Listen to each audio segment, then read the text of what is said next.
Hi, I'm Alan Greer, Associate Professor in Politics and Public Policy in the department, and I'm just going to give a quick snapshot for you of how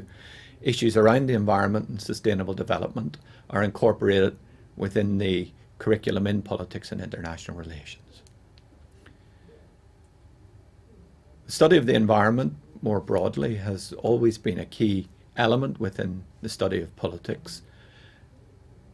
In our curriculum, we discuss environmental and sustainable development issues at all levels,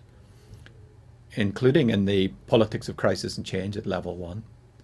in global political economy and international development at level 2, and in the politics of climate change, global governance and ethical issues in politics at level 3. It is also common for students to do a wide range of projects and dissertations on issues relating to sustainability in the environment. A key focus of the study of politics in relation to the environment is attempts to understand the operation of groups and organisations and the way in which they campaign for political change. This is highlighted, for example, by climate change marches, such as this one in September 2014, trying to raise the profile of the issue leading up to the Climate Change Summit at the end of 2015. Today, the study of sustainable development in politics and international relations is largely subsumed within the broad study of climate change. We are interested in the way in which climate change impacts on the political systems of countries and of global and regional level organisations such as the European Union. We study a range of policy and political responses to climate change, such as the way in which countries attempt to mitigate their greenhouse gas emissions through policy action, including, for example, the United Kingdom's Climate Change Act of 2008, and also in the way in which countries increasingly use adaptation strategies to try to cope with climate change that is already in the system.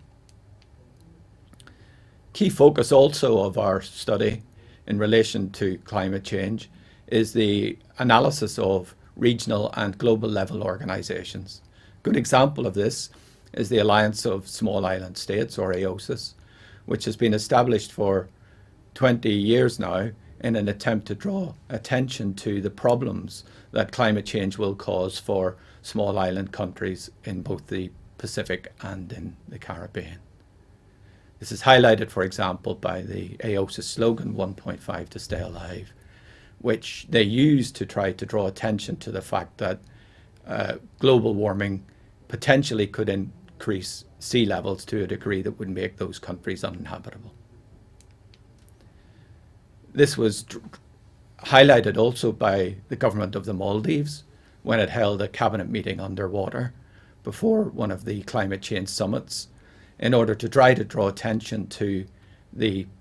seriousness of global warming and climate change for these countries. This highlights the key political problem that those countries least responsible for causing climate change are those who are likely to be most affected by it.